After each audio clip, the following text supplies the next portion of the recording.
The tone of our first interview with Steve Newmark got off to a bit iffy start when we noticed him casing Pod World headquarters, potentially to steal some memorabilia. Good news, it turns out, Steve Newmark, you have a lot of this stuff already. Well, no doubt. When you grow up in Chapel Hill, you get indoctrinated in this and you collect stuff. And when you're as old as I am and have gone through as much iterations of Carolina athletics, you've started to collect stuff. I've had many times when I've been told that my house doesn't need to be just decorated with Carolina gear, that's not the right fashion statement, or nor is it appropriate for a 54-year-old just to have that. I've had people come into my house before and say, this looks like a college dorm room. So trying to dial it back, although that's what this looks like in here, although and it's more appropriate. I will note, and Jones, you and I actually met, obviously, I think on my second day when I was watching you hold court in the room with all the athletic department. And this is our first time meeting, but I did listen to you guys on Friday, and I heard you make the comment that your big hope with this transition in the athletic department is that the first thing that we do with all this new revenue we're going to generate is come over here and give you 24-karat gold-plated walls. That's right, and right here in Pod World headquarters. You and I had not met before, and in my mind, I was thinking the first thing that came to mind is Adam really just Austin Powers, the Mike Myers character? So I was expecting to come in here and for you to have kind of a velour jacket and a lava lamp, but I'm grateful that that's not exactly the direction that you've gone in here. That's on Fridays. Yeah, you caught him on a good day right. with his attire today.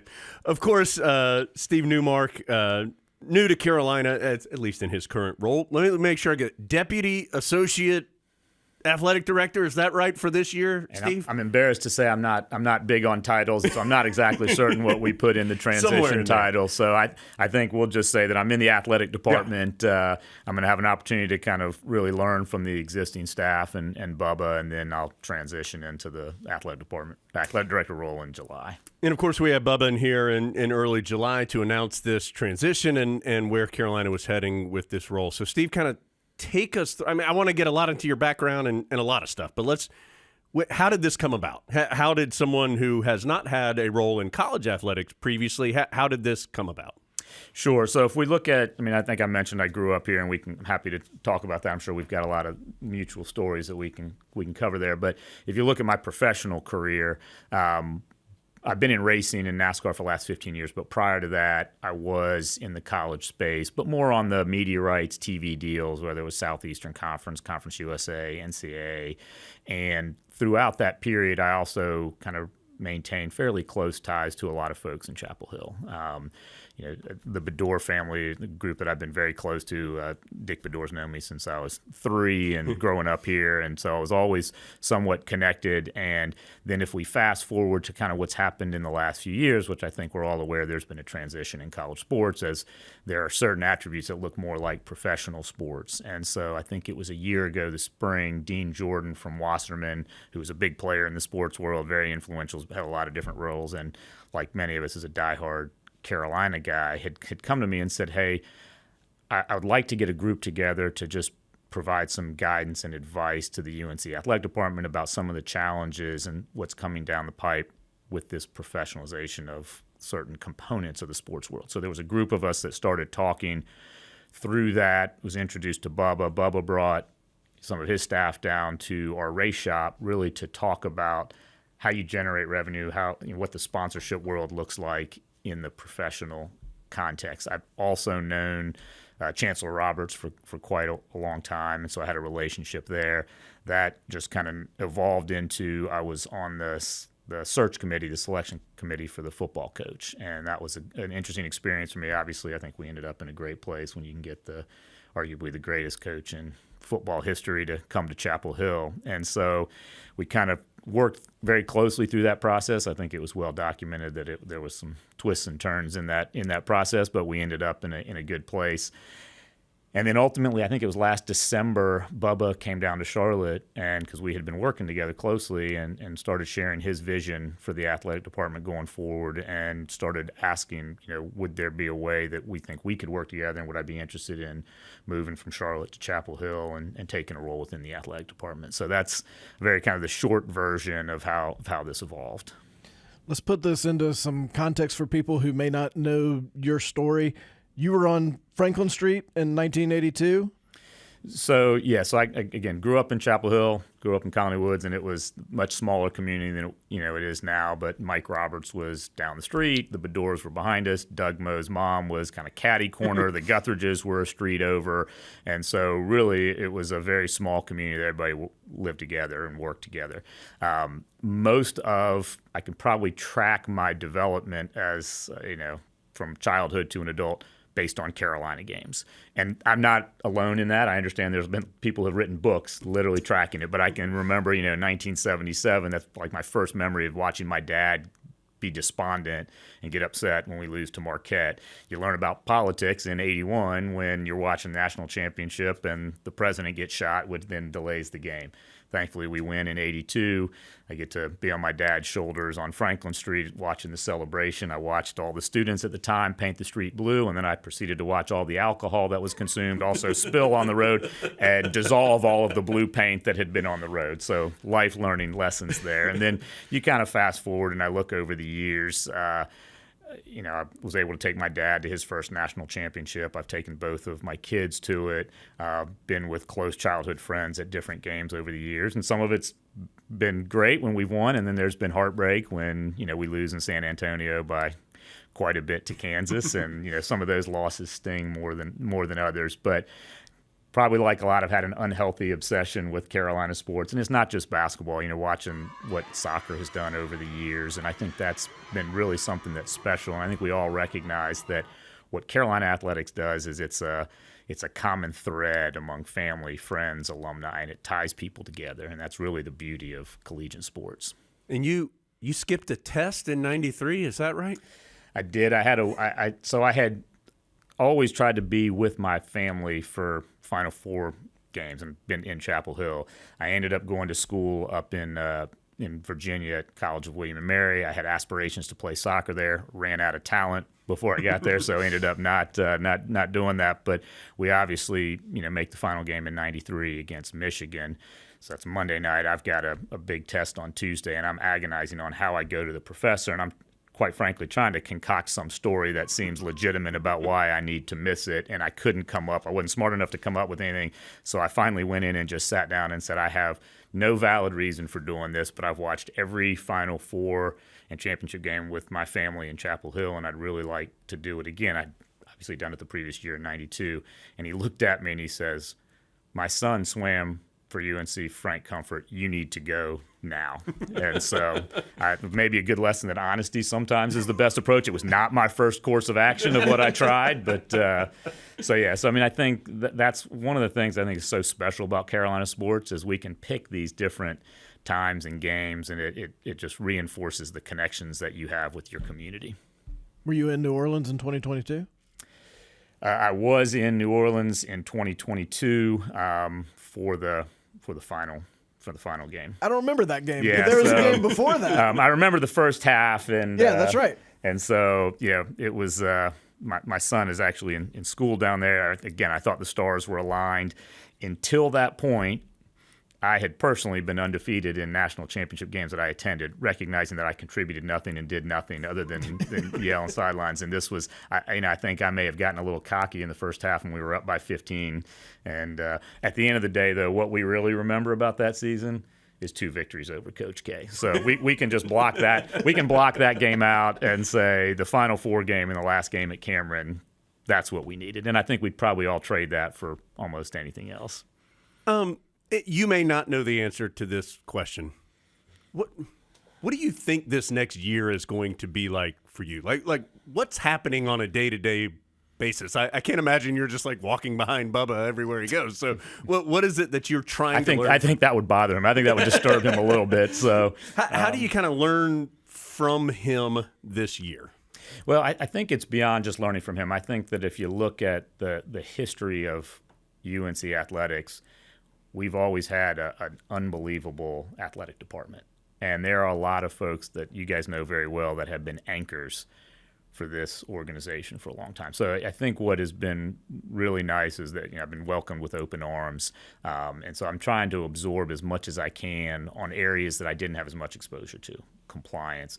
Bubba and I have a very close relationship. And again, that was a key factor in my decision to try to transition from the NASCAR world and the professional sports world. And so, really this year, it's going to be working with Rick Barakat, who's come on board, who was fantastic. I know he was on your show, and I think you hear his passion and his ideas on how he can help elevate what we're doing for game day experiences.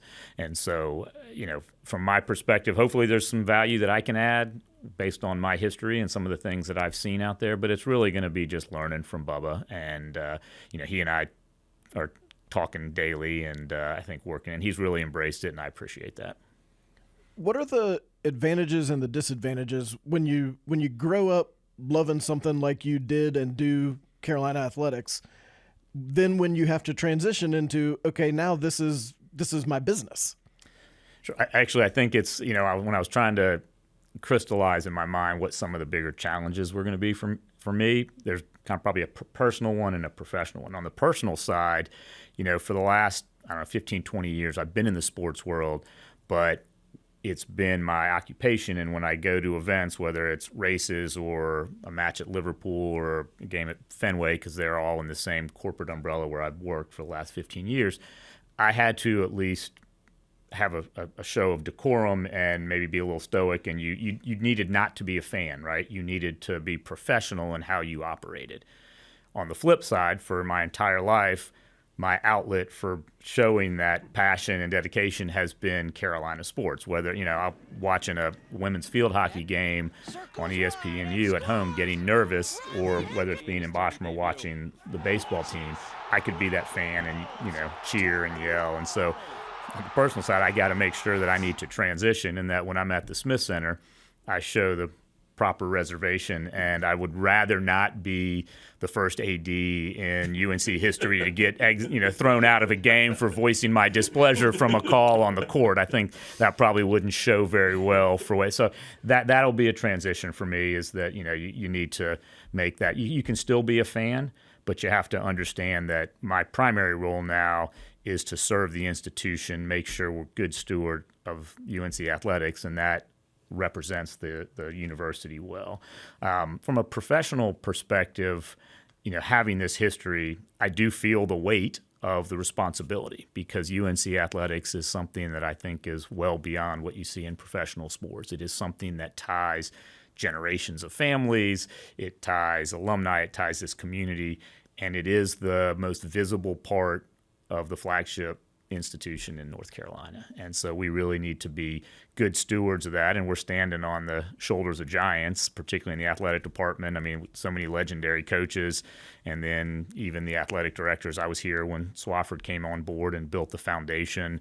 As I mentioned, Dick Bedore, who I have so much admiration and respect. I mean, the integrity, and he has reinforced every time I've talked to him that the two of the most important things that we should be focused on is the educational mission of this institution, and that's why athletics exists, and serving our coaches. And that we have, with 28 programs, we have some of the most incredible coaches who go above and beyond and do more. And so then obviously you transition to the third piece of that triumvirate, that kind of iconic triumvirate in the athletic world, which is Bubba Cunningham.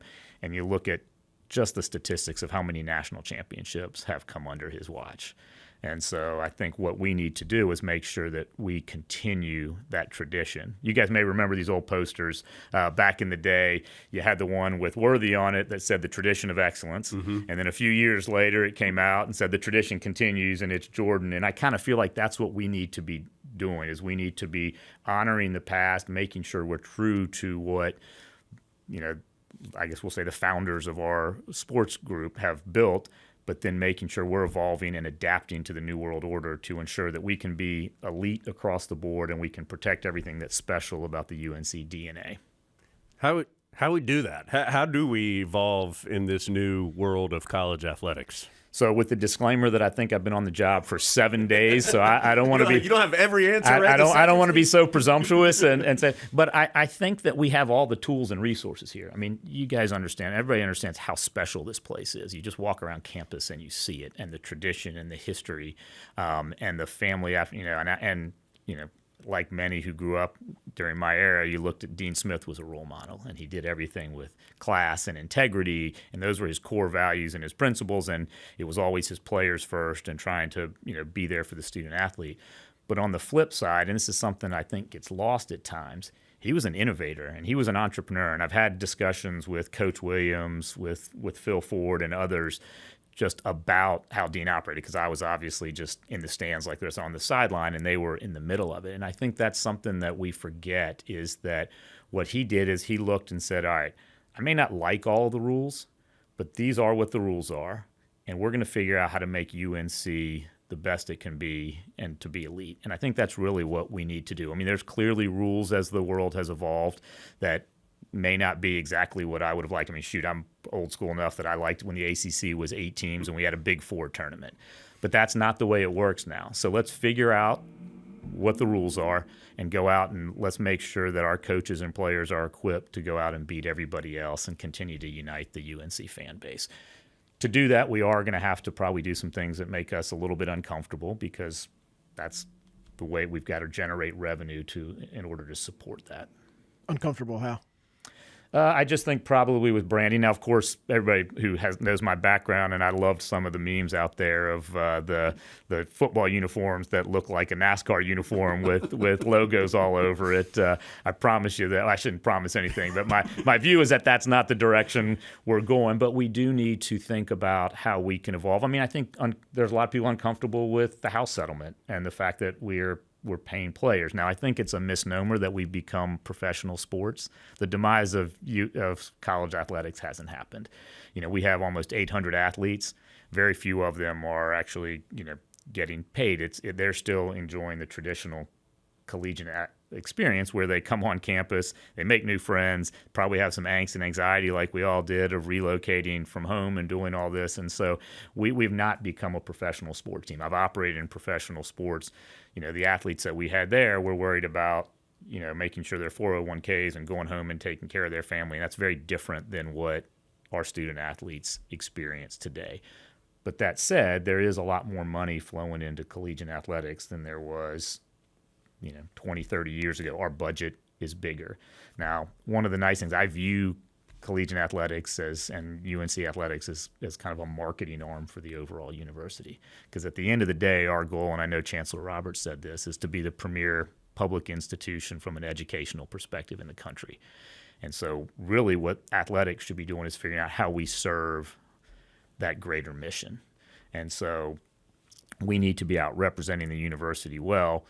To do that, we need to generate revenue in order to sustain ourselves. And so that's really when I say there's probably stuff that makes everybody uncomfortable because it's just different. But the core mission and the core purpose of having student athletes come on campus and have an experience and figure out what their major is going to be. There's other components that are different than the normal student here, but overall it's still the collegiate experience. You've mentioned you've only been on the job a week, and obviously you know this place. But as you've been on the job for a week and seen it from a different perspective, what's surprised you? I think internally what has surprised me, and this ties into what I just mentioned, is how much of there is an academic focus in everything that we do. And I think the headlines that we read out there in sports media is about the settlement and the rev share and how much money is going here and there. But when I sit in meetings on a day-to-day basis, at least for the last week, what really jumps out at you is how the whole athletic department is focused on making sure all the student athletes have the support they need to excel in the classroom. And there's all sorts of support services that are put in place, and there's a focus on making sure these students, if they have shown aspirations in a particular area, that they can thrive and be able to do that. And that's something that I don't think most people see, with how much time is spent on ensuring that these almost 800 student athletes get both a great academic experience and are also have a real student college life that a lot of us experienced when we went through it. You mentioned your history in sports media and dealing with some relationships there. How can that be beneficial to Carolina's athletic department in your mind moving forward? My hope is that I'll be able to contribute alongside the very talented staff that we have by bringing a little bit different perspective, because I've seen, I've kind of grown up in the Fenway organization with Fenway Sports Group, for those who don't know, has become kind of a global sports empire. It's the Boston Red Sox, Liverpool over in the English Premier League, Pittsburgh Penguins, Boston Common Golf and the Tomorrow Golf League. They control a lot of the PGA. LeBron James is an investor. And so I've been able to learn and absorb a lot of, see how a lot of very, luminaries in the sports world operate and how they run a team. And we are going to have attributes of professional sports. We're not transitioning all the way there, but we're going to need to adopt some of those best practices. And I'm hoping that will give me some insight that I can share, and we can talk about, here's a new creative way to look at this, particularly as we are marketing our student athletes in a way that we hadn't before. And then obviously what I mentioned earlier, working with some of the other conferences in the NCAA, hopefully as we look at the landscape that we're going to be faced, which is what are TV rights, what are our conferences going to look like in the future, that hopefully I'll have a little bit of insight that might be a bit different that I can throw into the mix, that we can try to get to the right result. Some of the properties you mentioned are not just national brands, but global brands.